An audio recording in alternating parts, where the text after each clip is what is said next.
Start Yes. Send of করেন। আসসালামু আলাইকুম, জ্যোতি হোমিওয়ারের পক্ষ থেকে উইন্টার মানে শীতের শুভেচ্ছা। আজকে যে বিষয়টা, আজকে অনেকগুলো পেশেন্ট দেখেছি, অনেকগুলো রুগীর কি বলবো, অনেকগুলো রুগীর কাছ থেকে অনেকগুলো কথা শোনা হয়েছে। তো সেখান থেকে আমার মনে হলো যে আমার কিছু শেয়ার করা দরকার। ফার্স্ট অফ অল আমি যেটা নিয়ে বলতে যাচ্ছি সেটা হচ্ছে যে হোমিও মেডিসিন খাওয়ার পরেও রোগ কেন আবার চলে আসে। সো এই ক্ষেত্রে যেটা বলার সেটা হচ্ছে যে কি বলবো, দুঃখ লাগে কথাগুলো বলতে, তারপর বলতে হয়। সেটা হচ্ছে যে আপনারা যারা হোমিও মেডিসিন নিচ্ছেন, অনেকেই নেয় কিন্তু বলে না। এবং আমার আমার পরিচিত এমন অনেক ডক্টর আছেন। আমার একজন আমেরিকান খালামণি আছেন, উনি allopathic doctor, but she text always homeopathy from Jyoti homeo হল। তারপরে আমার এক আঙ্কেল আছেন, তারপর শিশু বিশেষজ্ঞ আছেন, যতজন অধ্যাপক এবং পরিচিত যত বেস্ট বলবো যারা একদম টপ লেভেল আছেন অ্যালোপ্যাথির, বাট তারা কিন্তু হোমিও খান, বাট দে ডি নট কি বলবো, তারা কিন্তু এটাকে প্রচার করেন না। দ্য সেম কেস আমরা ইন জেনারেল পিপল যারা হোমিও খাচ্ছি তারা মাঝে মাঝে প্রচার করি, মাঝে মাঝে করি না।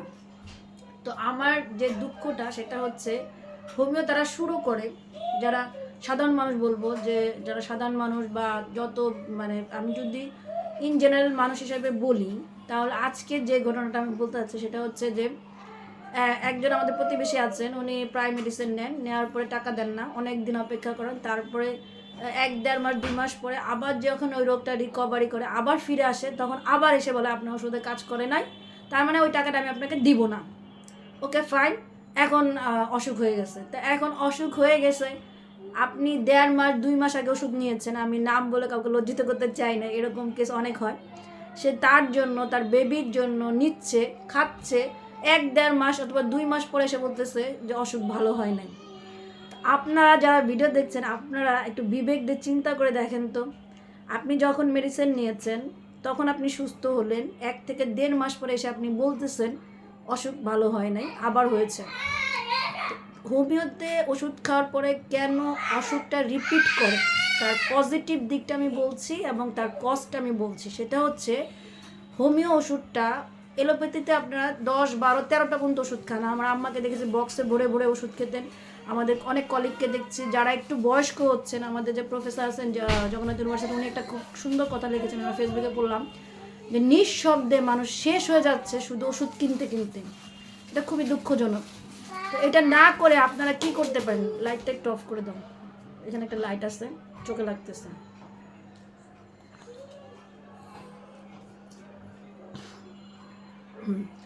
তো যেটা বলতেছিলাম, ক্যামেরাম্যান হলো ছোট বেবি আমার, আর একজন আছেন, তো স্ট্যান্ড নিয়ে এবার বলতেছি না, সময় অনেক কম। যেটা বলতেছিলাম সেটা যে দুঃখ নিয়ে বলতেছি যে হোমিও ওষুধ তারা শুরু করে কিন্তু শেষ করে না, ওই ছোট গল্পের মতো মানে আমরা কোনো কাজ শুরু করি কিন্তু শেষ করি না। তো এই ক্ষেত্রে যেটা বলা সেটা হচ্ছে যে আপনারা যারা হোমিও মেডিসিন নিচ্ছেন বা নিবেন, তাদের একটাই কথা, সেটা হচ্ছে যে আপনি হোমিও মেডিসিন নেওয়ার একটা কোর্স থাকে, একটা টাইম ডিউরেশন থাকে, একটা পিরিয়ড থাকে, একটা লিমিট থাকে। যেমন আপনারা যখন এলোপ্যাথিতে মেডিসিন নেন, আমি নিজেও যখন আমার হাই প্রেশার ছিল, হাই প্রেশার হওয়ার পরে আমাকে ডক্টর বলেছিলেন তুমি সারা জীবন হোমিওপ্যাথি মানে এলোপ্যাথির প্রেশার ওষুধ খাবে, সারা জীবন। ইট মিনস হোয়াট, আমি যেদিন থেকে প্রেশার ওষুধ শুরু করেছি আমি মৃত্যুর আগ পর্যন্ত প্রেশার ওষুধ খাবো।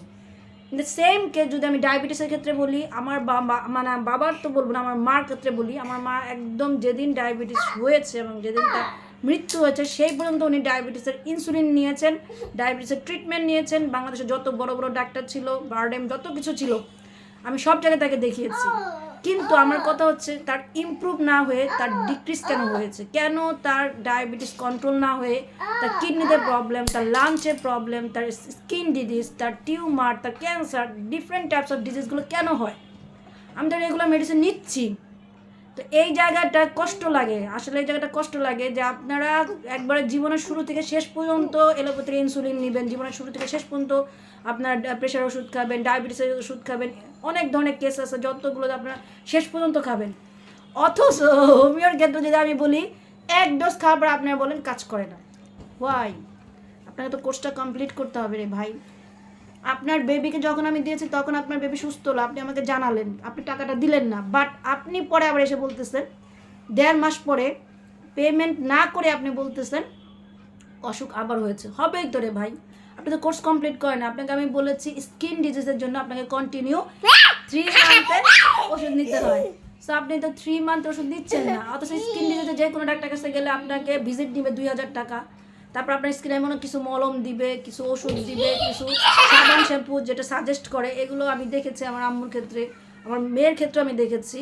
যখন আমি হোমিও শুরু করেছি, যখন আমি ডাক্তার হইনি, তখন আমি আমার মেয়েটাকে, আমাকে জ্যোতিকে, আমাদের চেয়ারপারসন, অনেক ডাক্তার কাছে গেছি। তারা এমন এমন লোশন দিয়েছে লাগানো যাবে না, বলতেছে যে মানে যৌনাঙ্গে যাতে না লাগে। তাহলে এটা কতটা মারাত্মক আপনি চিন্তা করেন, সেগুলো আপনি গায়ে লাগাচ্ছেন। এবং এই ধরনের ক্ষেত্রে কি হচ্ছে, একটাকে আপনি ধামাচাপা দিতে গিয়ে আর একটাতে আপনি প্রবলেম হয়ে যাচ্ছে। অনেকগুলো কথা বেরোতেছে, অনেকদিন ডাক্তার সাহেব সামনে আসেন না, তো অনেকগুলো কেস নিয়ে একবারে বললাম। তো আমার হচ্ছে মালয়েশিয়া, সিঙ্গাপুর এবং ইন্ডিয়া থেকে যে আমরা এক্সপিরিয়েন্স নিয়ে এসেছি হোমিওর, সেগুলো আপনাদের সাথে ইনশাল্লাহ ইন ফিউচার শেয়ার করব। তো আজকে আমি অনেক বড় ভিডিও করি না, আমার সব ছোটো ছোটো ভিডিও এবং মেন কথাগুলো বলি। তো আজকে এটাই আমি বলবো যে যারা হোমিও শুরু করবেন তারা হোমিওটা দয়া করে শেষ করবেন। আমরা সারা জীবন আপনাকে খেতে বলবো না, কিন্তু আপনাদের একটা নির্দিষ্ট টাইম, একটা নির্দিষ্ট পিরিয়ড পর্যন্ত থাকে, একটা নির্দিষ্ট দিন থাকে, একটা নির্দিষ্ট অ্যামাউন্ট, মানে অ্যামাউন্ট বলবো না, একটা নির্দিষ্ট ডোজ থাকে। যেমন আমি আপনাকে 30 ডে শুরু করলাম, আমাকে তো মাদার পর্যন্ত যেতে হবে, কিন্তু আপনি আমাকে সেই সময়টা দিচ্ছেন না। আপনি হুট করে হোমিওটা স্টপ করে দিয়ে আবার এলোপ্যাথির কাছে যাচ্ছেন, আবার রোগটা রিপিট হচ্ছে, আবার আপনিই কষ্ট পাচ্ছেন, আবার আপনি হোমিওতে এসে হোমিওকে কমপ্লেন করছেন। সো ভাই, এগুলো বন্ধ করেন, হোমিওর প্রতি রেসপেক্ট রাখেন, ধৈর্যশীল হন, হোমিও আপনাকে ভালো করবেই। আর স্যার যে হ্যানিম্যান, তাকে ধন্যবাদ না দিলেই নয়, এবং সৃষ্টিকর্তাকে আমি অনেক ধন্যবাদ বলি যে উনি আমাকে সুযোগ দিয়েছেন হোমিও পড়ার, হোমিওদের মানুষের সেবা করার। Thank you very much. আজ এই পর্যন্তই, আল্লাহ হাফেজ। বাই বাই বলে দাও মু। Bye bye bye.